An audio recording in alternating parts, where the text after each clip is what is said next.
七夕の夜に26歳の若い母親が死亡し、警察までもが、心中事件、と信じ込んでしまったのだ。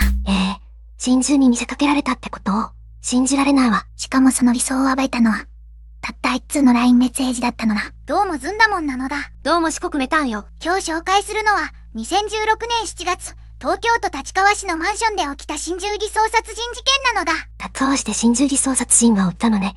しかも警察まで騙されたなんて。被害者は当時26歳の女性で、3歳の幼い娘を持つ若いお母さんだったのだ。その夜、彼女は自分を愛しているはずの交際相手によって命を奪われたのだ。自分の恋人に殺されたなんて、胸が痛くなるわ。許せないことに、交際相手の男は最初から計画的に彼女を殺害し、心中に見せかける偽装工作を施していたのだ。計画的に殺して偽装まで、本当に卑劣な人間ね。この事件には、なぜ警察が当初心中と判断したのか、そしてどうやって犯行が暴かれたのかという謎が隠されているのだ。一通の LINE がどう事件を変えたのか、気になるわね。3歳の娘はその夜、母親を突然失うことになったのだ。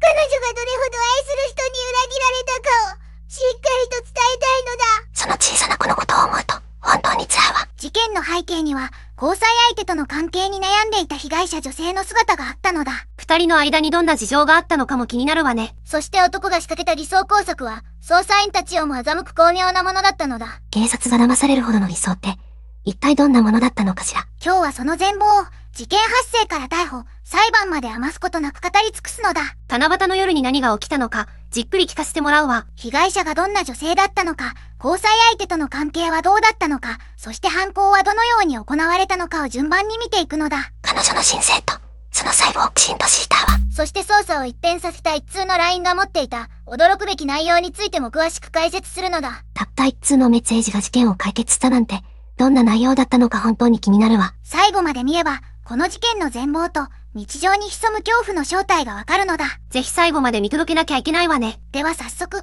事件の舞台となった立川市と、被害者女性の素顔から紐解いていくのだ。七夕の夜に何が起きたのか、しっかり追っていきましょうね。彼女には笑顔で娘を抱く、ごく普通の幸せを望んでいた日常があったのだ。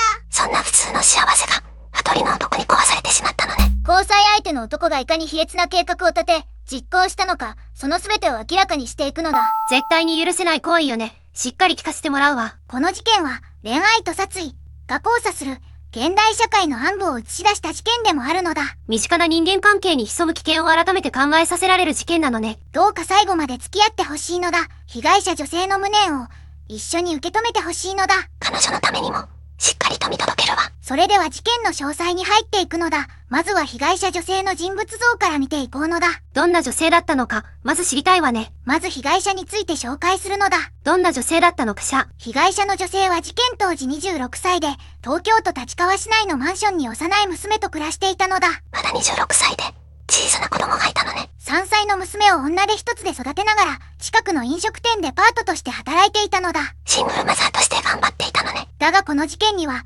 彼女の素顔を知れば知るほど、ある疑問が浮かび上がってくるのだ。疑問？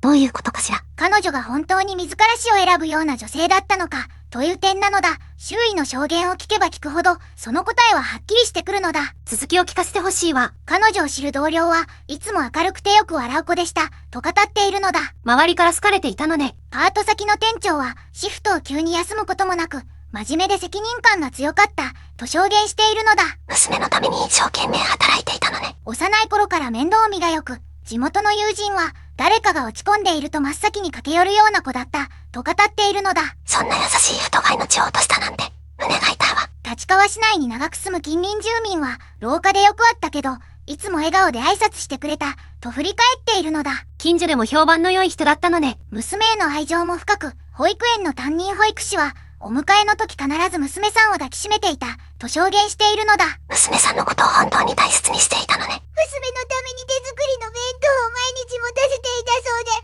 保育士たちの間でも話題になっていたのだ。そんなお母さんを突然失った娘さんのことを思うと、涙が出てくるわ。事件の数日前、友人に、最近少し疲れているけど、娘のために頑張る、と LINE を送っていたのだ。自分から死を望む言葉は全くなかったの？全くなかったのだ。それどころか、友人への返信には来月の娘の誕生日会についての相談まで書かれていたのだ。来月のことを計画していたなんて、自殺するつもりがなかったことは明らかじゃない。事件当日は2016年7月7日、七夕の夜だったのだ。七夕の夜に何があったの？彼女はその日の午前10時頃、3歳の娘を近くの保育施設に預けに行ったのだ。スタッフによると、彼女はその日もいつも通り笑顔で娘を預けていったそうなのだ。その夜が最後になるなんて、誰も思わなかったわよね。午後7時過ぎ、マンションの近所のスーパーで買い物をする彼女の姿が防犯カメラに映っていたのだ。娘と一緒に食材を選んでいる様子だったと伝えられているのだ。いつもと変わらない。普通の夜だったのね。午後9時以降、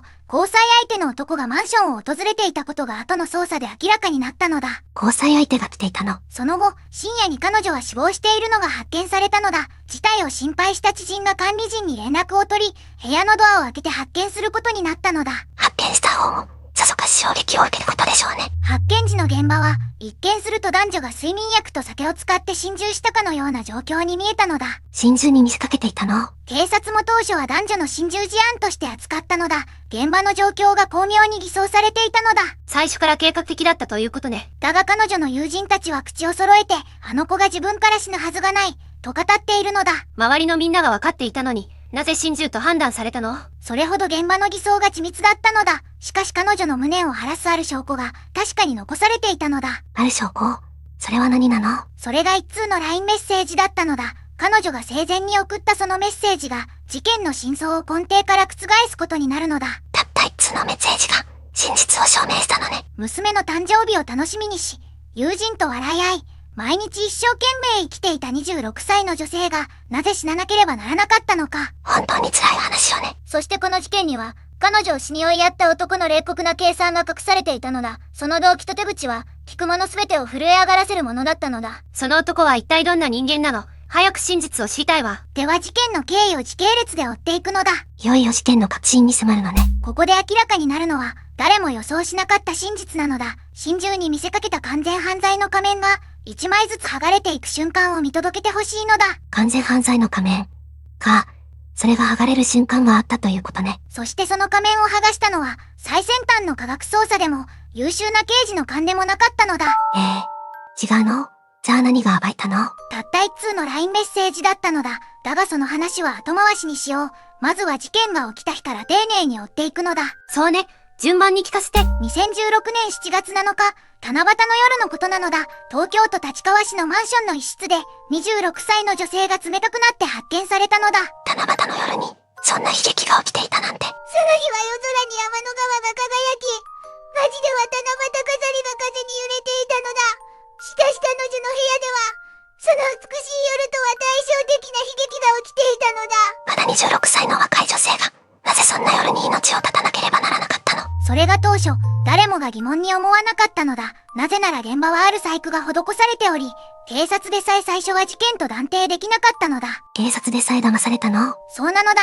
では事件当日、2016年7月7日の朝から振り返っていくのだ。その日の午前10時頃、彼女は3歳の娘を近くの保育施設に預けに行ったのだ。娘さんを保育施設に預けていたのね。保育施設のスタッフによると、彼女はその日もいつも通り笑顔で娘を預けていったそうなのだ。また夕方に迎えに来ます。と言い残して、マンションへと戻っていったのだ。最後になるとは思っていなかったでしょうね。その言葉が本当に胸に刺さるのだ。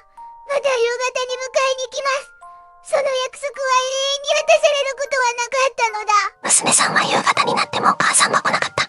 ということなのね。そうなのだ。では彼女が部屋に戻った後の時間帯に話を移すのだ。午前11時頃、彼女の携帯電話には交際相手の男から LINE メッセージが届いていたのだ。交際相手の男からのメッセージね。その男は当時30代前半で、彼女と約1年間交際を続けていたのだ。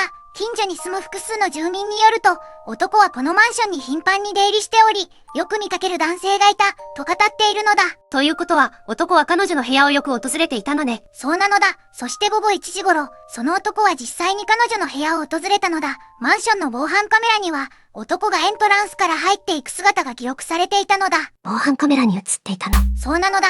午後1時12分頃、男はエントランスを通過しているのだ。ここから先の部屋の中の出来事は、後の捜査によって少しずつ明らかになっていくのだ。部屋の中で何が起きていたの？捜査関係者の調べによると、男は部屋に入るなり彼女との間で激しい口論になったと見られているのだ。その原因は二人の間にくすぶっていた別れ話だったのだ。別れ話が原因だったの？そうなのだ。複数の関係者によると、彼女は男との関係に限界を感じており、しばらく前から別れを切り出していたそうなのだ。しかし男はそれを頑なに拒み続けていたと伝えられているのだ。別れを受け入れない男だったのね。それがこんな事件に発展してしまったの。そしてその日、男はある決意を持って彼女の部屋を訪れていたと見られているのだ。捜査当局の調べでは、男は事前に犯行に使う道具を準備していたことが後に判明するのだ。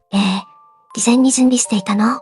つまり計画的だったということを。そうなのだ。これが単なる衝動的な犯行ではなく、周到に計画された殺人だったということなのだ。男は彼女の命を奪い、それを心中に見せかけるための細工を事前に考えていたのだ。会いに来て殺すことを最初から決めていたなんて、本当に許せないわ。午後2時頃、マンションの隣室に住む女性住民が、壁越しに大きな声が聞こえた、と後に証言しているのだ。口論のような激しいやりとりが数分間続いたそうなのだ。隣の部屋にまで聞こえていたのね。その女性住民は、途中から声が静かになったので、話し合いが終わったのかと思った、と語っているのだ。まさかその沈黙が、最悪の結末を意味していたとは夢にも思わなかったと伝えられているのだ。隣にいたのに、助けられなかった。本当に悔やまれる話ね。そしてこの時間帯に、彼女は命を絶たれたと見られているのだ。詳しい死因については、後の司法解剖で明らかになっていくのだが、現場の状況から見て彼女に抵抗する間もなかったと伝えられているのだ。抵抗する間もなかった。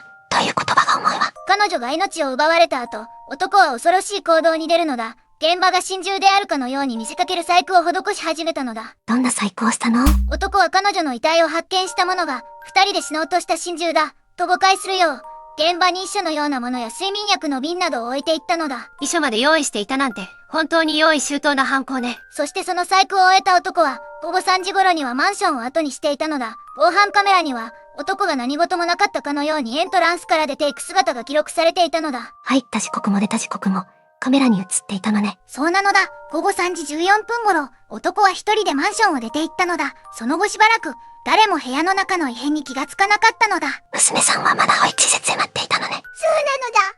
夕方になっても母親が迎えに来ないため、保育施設のスタッフが彼女の携帯電話に何度も連絡を試みたと伝えられているのだ。しかしいくら呼んでも、電話は繋がらなかったのだ。お母さんを待ち続けた3歳の娘さんのことを思うと、胸が締め付けられるわ。その夜、午後6時30分頃、事態を心配した彼女の知人がマンションを訪ねてきたのだ。ドアを何度ノックしても返事がなく、不審に思った知人が管理人に連絡を取ったのだ。それが第一発見の経緯だったの。そうなのだ。管理人と知人が部屋のドアを開けた瞬間、部屋の中は薄暗く、何とも言えない重苦しい空気が漂っていたと伝えられているのだ。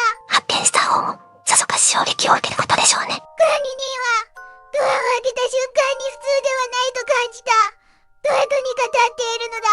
室内は日常の面影を残しながらも、何か取り返しのつかないことが起きた痕跡が漂っていたそうなのだ。日常の面影を残しながら、という言葉が怖いわね。部屋の中には彼女が冷たくなった状態で横たわっており、そのそばには心中を思わせる証拠品が置かれていたのだ。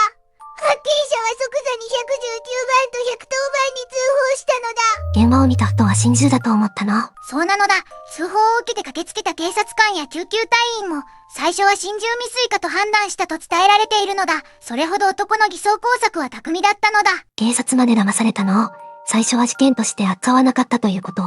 正確に言うと、当初は事件性の有無が判断しきれない状況だったのだ。遺体の状況や現場の様子から、自殺や心中の可能性もあると判断された時間帯があったのだ。じゃあ何がきっかけで事件だと分かったの？ここが非常に重要なポイントなのだ。午後7時頃、現場に立川警察署の捜査員が到着し、詳細な検証を開始したのだ。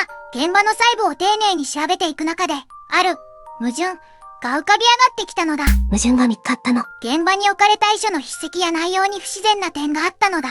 さらに、遺体の状態が心中という状況説明と細部で一致しない部分があることが、検視の段階で指摘されたのだ。検視の段階ですでにおかしいと気づいていたのね。そうなのだ。捜査員たちは何かがおかしいという直感を持ちながら慎重に証拠を集め始めたのだ。そして翌日、司法解剖の結果が捜査の方向性を大きく変えることになるのだ。司法解剖でどんなことが分かったの？ 2016年7月8日、司法解剖の結果が捜査員に伝えられたのだ。解剖医によると、彼女の死因は当初の見立てと大きく食い違う内容だったと伝えられているのだ。見立てと違う死因だったの？遺体には、心中や自殺では説明しきれない痕跡が残されていたのだ。体内から致死量に近い睡眠薬が検出され、さらに自らが服用した痕跡が認められないことも判明したのだ。つまり明らかに他殺だと分かったのね。そうなのだ。捜査員たちは即座に捜査方針を切り替えたのだ。これは心中でも自殺でもなく、誰かが計画的に命を奪った殺人事件だと断定し、本格的な捜査が始まったのだ。でも犯人はどうやって特定されたの？現場に証拠はあったの？ここで再び防犯カメラの映像が重要な意味を持つのだ。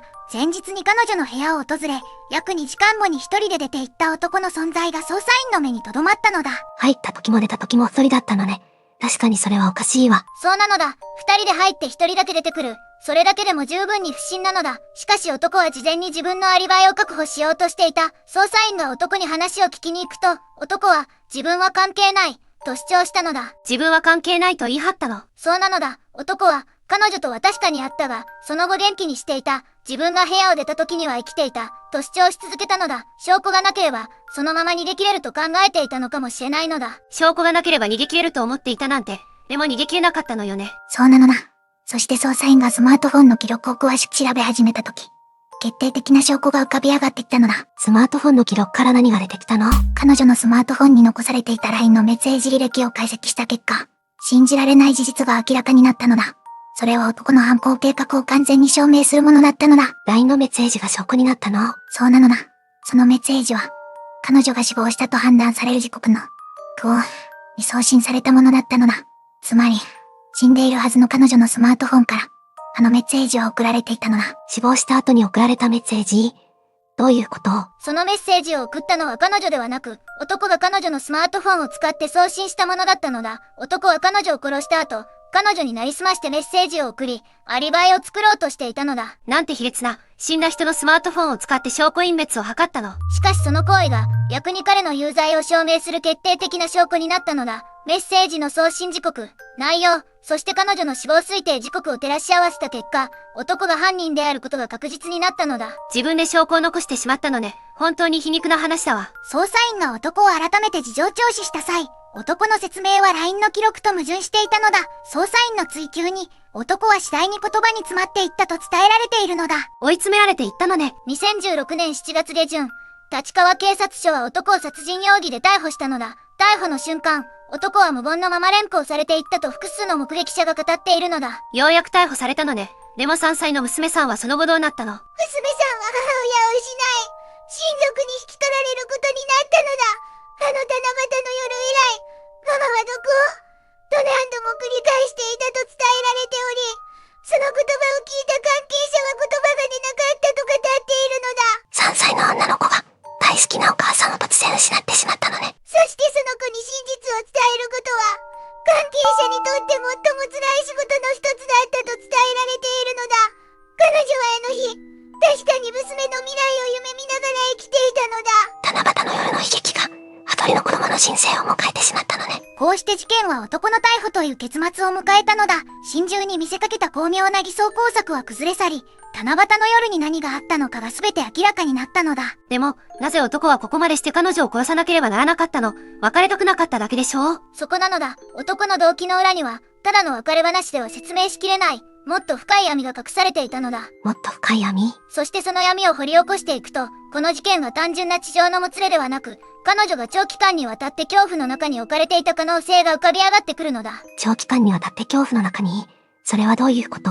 次に明かされる男の動機と素顔は、この事件をさらに深い闇へと引きずり込むものだったのだ。視聴者全員が言葉を失うことになる。その真実をこれから追っていくのだ。次に加害者がどんな人物だったのか見ていくのだ。あの偽装工作を避けた男の素顔、一体どんな人物だったの？実はこの男の生い立ちを掘り下げていくと、事件の背景にある恐ろしい素地が見えてくるのだ。普通の青年に見えたその裏に、長年積み重なった歪みがあったのだ。普通に見えたというのが余計に怖いわね。容疑者の男は事件当時30代前半で、立川市内のアパートに暮らしていたのだ。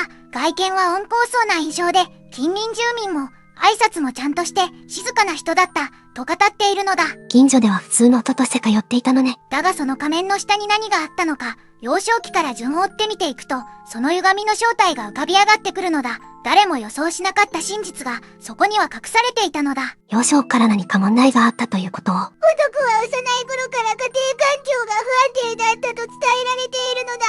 両親の関係は険悪で、家の中では怒鳴り声が絶えなかったと幼馴染が証言しているのだ。幼い頃から不安定な環境に置かれていたのね。父親は仕事が長続きせず、家庭内での暴力的な言動もあったと近しい人物は語っているのだ。男はそうした環境の中で感情を抑え込むことを覚えていったそうなのだ。感情を抑え込むか。それが後々どう影響したのかしら。学校ではおとなしい生徒として知られていたのだ。クラスメートによると、怒っているのか笑っているのかわからない、表情が読めない子だったと語っているのだ。表情が読めないというのは周囲も感じていたのね。成績は中程度で目立つ存在ではなかったが、一度カッとなると手がつけられないほど激高することがあったと、当時の担任教師にあたる人物が証言しているのだ。普段は静かなのに、突然激高するか。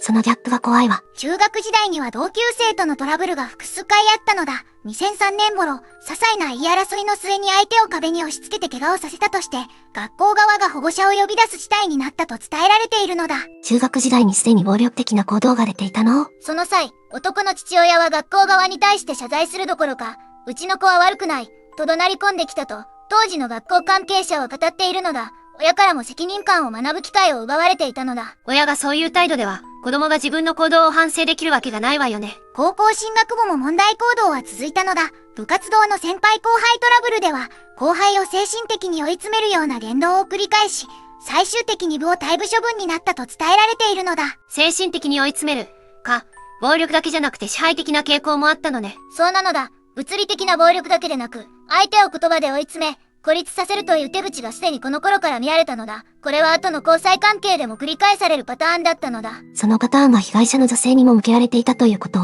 成人してからは建設関係の仕事に就いたのだ。職場での評判は、仕事はそこそこできるが、気に入らないことがあると急に黙り込む、と同僚は語っているのだ。職場でも独特の圧力があったのね。交際歴を調べると、男は過去にも複数の女性と短期間で別れを繰り返していたことがわかるのだ。元交際相手の一人は、別れを告げたら何日も連絡が来続けて、外出するのが怖くなった、と証言しているのだ。ストーカー的な行動が以前からあったということじゃない。しかも別の元交際相手は、付き合っている間、自分の友人と会うことを禁じられた、と語っているのだ。外部からの人間関係を断ち切って、相手を自分だけに依存させようとする行動パターンがあったのだ。それは完全に支配的な DV の手口だわ。専門家の見解によると、こうした行動パターンは、親密なパートナーへの支配的行動、と呼ばれ、身体的暴力が表面化する前段階としてしばしば見られるものだという見方があるのだ。被害者の女性も同じような支配下に置かれていたのかしら。被害者の女性と交際を始めたのは事件の約2年前のことなのだ。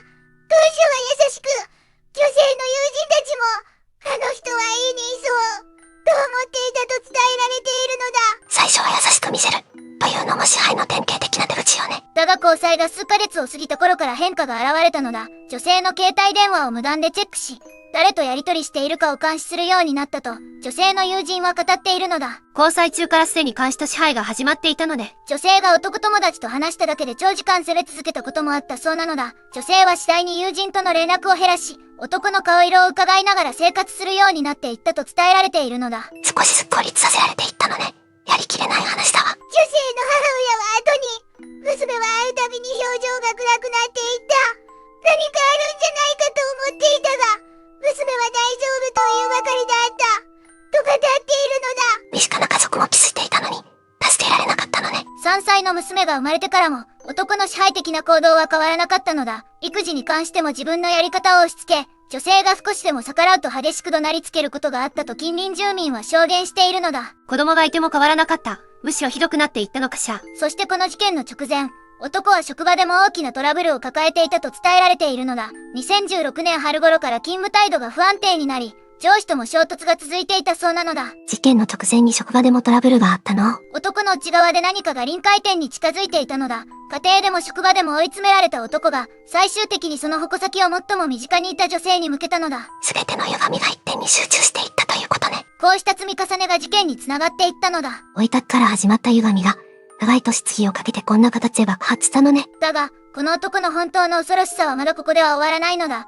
事件当日、男がどれほど冷静に、そして計画的に動いていたか、その全貌が次に明らかになるのだ。計画的に動いていた。ということはやはり衝動的な犯行ではなかったということを。そうなのだ。七夕の夜、男が一体どんな行動をとっていたのか、その冷徹な計算が暴かれるとき、この事件の闇はさらに深い場所へと続いていくのだ。では逮捕から裁判までの流れを見ていくのだ。LINE メッセージが決め手になったとは言われているけれど、逮捕から裁判まではどう進んだのかしら。実はここで明らかになるのは、捜査から裁判に至るまでの積み上げの詳細なのだ。証拠がどう積み重なり、法廷でどう争われたのかを順番に見ていこうのだ。証拠がどう法廷で扱われたのか、気になるわ。2016年7月下旬、警察は交際相手の男を任意同行で聴取し始めたのだ。男は当初、自分たちは一緒に死ぬつもりだった、という主張を繰り返したのだ。そんな言い訳が通ると本気で思っていたのかしら。しかし捜査が進むにつれ、男が事前に睡眠薬を複数回にわたって購入していた記録が浮かび上がったのだ。計画的に薬を準備していた事実は、衝動的な心中という言い訳を完全に否定するものだったのだ。事前に薬を買い集めていたなんて、最初から殺すつもりで動いていたということじゃない。2016年7月下旬、警察はついに男を殺人容疑で逮捕したのだ。逮捕は午前中に行われ、男の自宅アパートには数名の捜査員が踏み込んだと近隣住民が語っているのだ。逮捕の瞬間、男はどんな反応を見せたのかしら。近隣の住民によると、男は抵抗することなく静かに連行されていったそうなのだ。その落ち着いた様子がかえって不気味だったと、現場を目撃した人物は語っているのだ。普通じゃない落ち着き方で、本当に怖いわ。逮捕後、男は取り調べにおいても当初の主張を崩さなかったのだ。しかし検察が積み上げた物証と証言の前では、その言い訳はほとんど意味をなさなかったのだ。証拠が揃っていれば、どれだけ否定しても無駄よね。裁判は東京地方裁判所立川支部で行われたのだ。検察側は、計画的に睡眠薬を飲ませて意識を失わせ、抵抗できない状態にして殺害した、として、殺人罪で起訴したのだ。か弱い女性を薬で眠らせてから、というのは本当に卑劣な手口ね。弁護側は、被害者も自ら薬を服用しており、心中を望んでいた可能性がある、と主張したのだ。しかしこの主張は、LINE メッセージの内容や司法解剖の結果と真っ向から矛盾するものだったのだ。亡くなった方を侮辱するような弁護方針で、納得できないわよね。法廷では被害者の母親が証言台に立ち、娘が交際相手に対して強い恐怖心を抱いていたと話したのだ。何度も別れようとしたが怖くて言い出せなかったと娘が言っていた。という言葉は、傍聴者の涙を誘ったそうなのだ。別れたっても別れられなかった。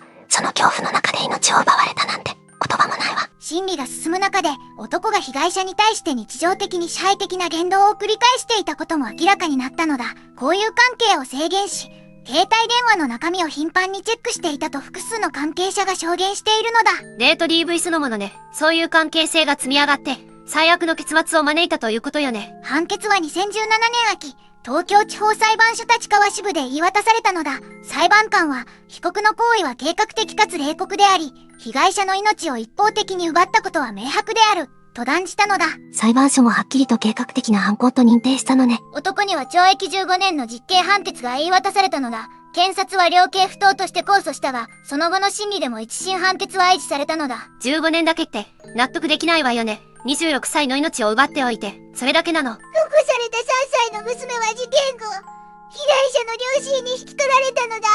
両親は法廷で、娘の分まで孫を守っていく、と語り、その言葉に傍聴席からすすり泣きが漏れたそうなのだ。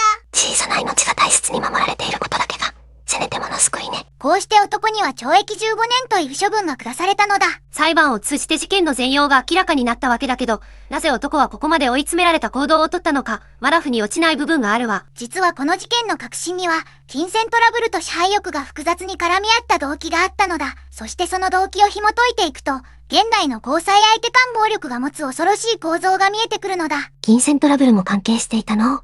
それは初耳だわ。七夕の夜に命を奪われた26歳の女性が、最後に友人へ送ったメッセージの意味が、動機の全貌が明らかになるとき、さらに重い意味を帯びてくるのだ。次に語られる真相は、この事件の闇の最も深い部分に触れるものなのだ。その後はどうなったのかしら？懲役15年の判決が確定した男は、刑事施設に収監されたのだ。しかし、この事件の後日談には、誰もが言葉を失うような現実が待ち受けていたのだ。後日談があるの？それはどういうことかしら。まず押さえておきたいのは、男が仮釈放を含めれば、比較的若い年齢で社会に戻ってくる可能性があるという事実なのだ。日本の刑事司法では、懲役15年の場合、模範的な服役態度があれば10年前後で仮釈放が認められるケースもあるのだ。10年前後で出てくる可能性があるの？それは被害者遺族にとってどれほど辛い話かしら。まさにそこが、この事件の最も深い闇の一つなのだ。当時3歳であった娘は、出所した男と同じ社会で生きていかなければならない現実に直面しているのだ。娘さんはまだ幼かったのに、成長するにつれ母親の死の真実を知ることになるのね。娘は母方の祖父母に引き取られ、静かに育てられたと伝えられているのだ。祖父母は孫の心のケアを最優先にしながら、一切のメディア取材を断り、家族の傷をそっと守り続けてきたそうなのだ。それが精一杯の親心ね。でも祖父母自身も娘さんを亡くした悲しみを抱えているわよね。そうなのだ。被害者の母親は判決後のインタビューで、娘を返してほしい。あの子が笑っていた日々が今も夢に出てくる。と声を詰まらせながら語ったと報じられているのだ。遺族の言葉はどれも重いわ。一方で男の服役中の態度についても情報が伝わっているのだ。当時を知る法務関係者によると、男は服役当初こそ反省の態度を見せていたとされるが、年月が経つにつれて感情の起伏が激しくなる場面もあったと語られているのだ。反省しているように見えても、本当に悔いているのかはわからないわよね。この事件では、男が七夕の夜に周到な理想工作を施した点が、真理の冷たさを示していると専門家は指摘しているのだ。感情的な衝動ではなく、計画的な殺意があったことが、構成の難しさともつながっているという見方があるのだ。計画的だったからこそ、反省の深さも疑わしくなるわよね。被害者遺族はその後も静かに法改正への声を上げ続けているのだ。特に親密な交際相手による暴力、いわゆる DV、IPV 被害への対策強化を求める活動に、被害者の母親も名を連ねているそうなのだ。悲しみを社会への働きかけに変えていこうとしているのね。2016年のこの事件は、交際相手間の殺人事件における偽装工作の巧妙さをめぐって、捜査機関内部でも議論を呼んだのだ。警察庁は翌2017年以降、心中偽装が疑われる死亡事案に対する初動捜査のマニュアルを見直したと伝えられているのだ。この事件が捜査の進みそのものを変えるきっかけになったの？そうなのだ。一通の LINE メッセージが真相を暴いたこの事件は、デジタル証拠の重要性を改めて示す事例として、捜査研究の場でも取り上げられているのだ。被害者が残した最後のメッセージが、事件の真実を守ったとも言えるわね。まさにそうなのだ。七夕の夜に命を絶たれた26歳の女性が、最後の力で友人に送ったあのメッセージが、娘のためにも正義を取り戻したのだと思うのだ。それだけが唯一の救いかもしれないわ。しかし娘にとっては、母親がいない日常が今も続いているのだ。誕生日も、入学式も、母親の手を握ることなく迎えてきたのだ。その子の成長を、被害者のお母さんはどんな思いで見守っているかしら。祖父は孫が笑うたびに娘の面影を見ると語っていたそうなのだ。その笑顔が支えでもあり、胸が締め付けられる瞬間でもあると、関係者は静かに証言しているのだ。遺族の苦しみに終わりはないのね。遺族の苦しみは今も続いているのだ。そしてこの事件には、まだ語られていない側面があるって聞いたわ。そうなのだ。実は男が事件前に見せていたある行動パターンが、後に専門家の間で大きな議論を呼ぶことになるのだ。その行動は、この事件が単なる衝動的な犯行ではなく、もっと根深い問題を抱えた人間によるものだったことを示しているのだ。この事件が社会に与えた影響について話すのだ。どんな影響があったの？この事件は単なる男女間のトラブルではなく、制度や社会の構造そのものに鋭い問いを突きつけたのだ。七夕の夜に起きたこの悲劇が、多くの専門家や制作立案者の目を開かせることになったのだ。そんなに大きな波紋を呼んだのね。実はこの事件の背後には、誰も予想していなかった構造的な闇が隠れていたのだ。専門家たちが調べれば調べるほど、これは氷山の一角に過ぎないという見方が強まっていったのだ。氷山の一角って、どういうことかしら。交際相手による支配と暴力は、この事件が起きるずっと前から積み重なっていたという見方があるのだ。そして社会はその積み重なりを見逃し続けていたのだ。見えていたはずのサインを、誰も止められなかったということね。家族の事件が明らかにした制度上の問題から話すのだ。当時の日本では、交際相手間の DV に対する法的保護は極めて限定的だったのだ。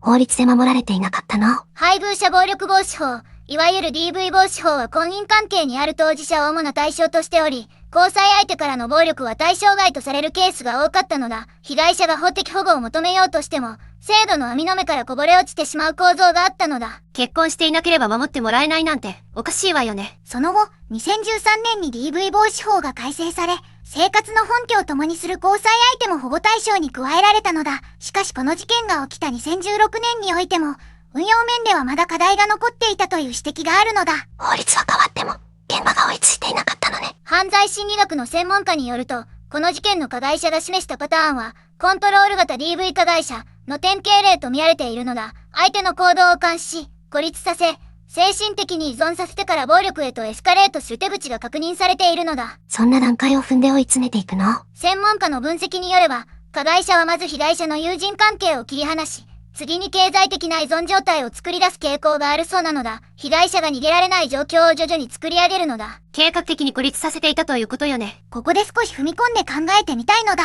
どんな視点から考えるの？まず心理的考察という視点で見ると、加害者がなぜこのような行動に至ったかを理解することが重要という見方があるのだ。理解することは決して許すことではなく、再発を防ぐために必要なプロセスなのだ。つまり加害者の心理形成を分析するってこと？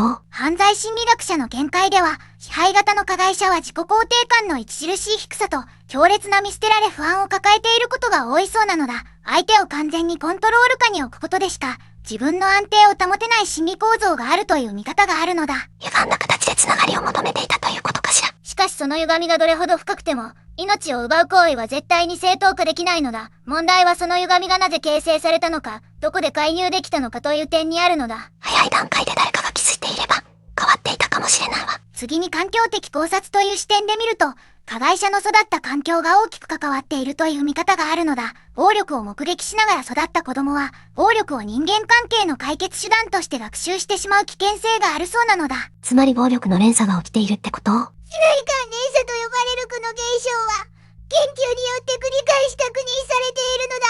しかしそれもまた、加害者の責任を免除する理由にはならないのだ。連鎖を断ち切る責任は本人にもあるわよね。そして構造的考察という視点で見ると、学校教育の段階でこの問題に対処できなかったかという問いが浮かび上がるのだ。日本の学校教育では長らく、交際相手間の暴力や健全な関係性についての教育が不十分だったという指摘があるのだ。つまり学校で教えてこなかったってこと？デート DV という概念自体、2016年当時は一般にほとんど知られていなかったのだ。健全な人間関係の構築方法を学ぶ機会が、日本の教育課程には体系的に組み込まれていなかったという見方があるのだ。それは大きな問題だわ。若い頃から学ぶべきことよね。地域社会の側にも課題があったという見方もあるのだ。被害者が周囲に助けを求めにくい環境、あるいは求めても適切に対応されない環境が存在していたのだ。一人で抱え込まざるを得なかったのね。近隣住民の証言によると、被害者が時折思い詰めたような表情を見せていたことがあったそうなのだ。しかし誰もその深刻さに気づき、踏み込むことができなかったと語っているのだ。気づいていても、どう声をかければいいかわからなかったのかもしれないわ。そこに地域コミュニティの断絶という問題があるのだ。都市部では隣人との関係が希薄になり、異変に気づいても介入する文化が失われているという見方があるのだ。マンション暮らしで孤立しやすい状況が、悲劇を生んだとも言えるのね。再発防止の考察という視点で見ると、この事件から学べることは多いのだ。まず相談窓口へのアクセスを劇的に改善する必要があるという見解が専門家の間で広く共有されているのだ。つまり今の相談体制では不十分ってことを。被害者が相談したとしても、警察や相談機関が交際相手のことだからと深刻に受け止めないケースが報告されているのだ。たとえ婚姻関係がなくても、命の危険がある場合は最優先で対応すべきという声が高まっているのだ。命がかかっているのに、軽く見ることなんて許されないわよね。また加害者への介入プログラムの整備も急務という見方があるのだ。諸外国では加害者に対して起こりのコントロールや関係性教育のプログラムを義務付ける制度があるのだ。日本にはそういった仕組みがないの？ 2016年当時、日本には加害者更生プログラムの体系的な制度はほぼ存在していなかったのだ。被害者の保護は少しずつ整備されてきたが、加害者側への介入という発想は後回しにされてきたのだ。被害者を守るだけでなく、加害者を作らない仕組みが必要なのよね。この事件を受けて、立川市を含む複数の自治体が DV 相談体制の強化に乗り出したのだ。相談員の研修を充実させ、警察や福祉機関との連携を深める取り組みが始まったそうなのだ。事件のきっかけで制度が動いたのね。しかし制度が動くたびに、その背後には命を落とした誰かがいるのだ。彼女の死が社会を動かしたとしても、それは彼女が生きていてこそ意味があった変化なのだ。嘘ついた変化に、複雑な思いがするわ。この事件でもう一つ問題となったのが、偽装工作を見抜けなかった初動捜査の問題なのだ。心中に見えるよう精巧に作られた現場に、最初は警察も欺かれたという事実が残るのだ。警察が騙されたという事実は、重く受け止めなければいけないわね。専門家によると、心中偽装のケースでは初動での詳細な状況確認と、死者の周辺関係の徹底調査が不可欠という見方があるのだ。事故や自殺と判断する前に、他殺の可能性を完全に排除するプロセスを制度化すべきという声があるのだ。つまり最初から疑いの目を持って捜査することが大切ってことね。そしてこの事件を解決に導いたのは、まさに粘り強い捜査と一通の LINE メッセージだったのだ。デジタル証拠の重要性が改めて認識されるきっかけになったという見方もあるのだ。テクノロジーが真実を暴いたのね。犯罪捜査におけるデジタルフォレンジック、つまりスマートフォンや SNS の履歴を証拠として活用する技術の重要性が、この事件を通じて広く認識されるようになったのだ。LINE のメッセージ一つが正義への扉を開いたということよね。この事件が私たちに問いかけているのは、身近な人の危険サインにどれだけ敏感でいられるかということなのだ。被害者の周囲にいた人々が、もう少し早く気づけていたら、という思いは消えないのだ。一人一人が目を向けることが、次の悲劇を防ぐことになるのね。社会全体でこの問題に向き合うためには、まずデート DV を個人の問題ではなく社会の問題として認識する意識の転換が必要という見方があるのだ。社会の意識そのものを変えなければいけないわよね。だがこの事件には社会への問いかけとは別にもう一つ見過ごせない事実があるのだ。加害者がなぜあの夜あれほど周到な理想を行えたのか、その準備の詳細が後の調査で明らかになったのだ。周到な準備の詳細が明らかになったの。そしてその事実は、この犯行が完全に計画されたものだったことを決定的に証明するものだったのだ。次に語られる内容は、この事件の本当の恐ろしさを改めて浮かび上がらせるのだ。というわけで今回は、2016年7月7日、七夕の夜に起きた立川市マンション心中偽装殺人事件を解説したのだ。どうだったメタン？本当に恐ろしい事件だったわ。愛する人からこんな形で命を奪われた26歳の女性のことを思うと、胸がしめっちゃられるのよ。しかも3歳の娘さんを残していかなければならなかった。その無念さを想像するだけで言葉が出ないわ。被害者の女性は、まだ26歳という若さで、3歳の娘と2人で精一杯生きていたのだ。七夕の夜に短冊に願いを込めるはずだったその命が、最も信頼すべき相手に奪われたのだ。どうか安らかに眠ってほしいわ。亡くなった方のご冥福を心よりお祈り申し上げるわ。この事件が教えてくれるのは、危険なパートナーシップのサインを見逃さないことと、周囲の人間が早期に手を差し伸べることの大切さなのだ。交際相手からの暴力や支配的な行動に気づいたら、一人で抱え込まずに専門機関に相談してほしいのだ。あなたの声が誰かの命を救うのだ。DV 相談窓口や女性のためのホットラインは、今すぐ使える場所にあるわ。勇気を出して声を上げることが未来を守る第一歩になるのよ。一通の LINE メッセージが真実を暴いたように、小さな証拠や違和感が事件の全貌を変えることがあるのだ。周囲の異変に気づいたら、どうか見て見ぬふりをしないでほしいのだ。私たちの日常のすぐそばに、こういった事件が潜んでいるのよね。だからこそ、知ることがとても大切だと思うわ。ここまで見てくれてありがとうなのだ。もしこの動画が良かったら、チャンネル登録と高評価をしてくれると嬉しいわ。概要欄に同じ系統の事件をまとめた再生リストも貼ってあるから、ぜひ見てほしいのだ。コメント欄ではこの事件についてのみんなの意見も聞かせてね。次の動画も全力で作るから、楽しみにしていてほしいのだ。また明日なのだ。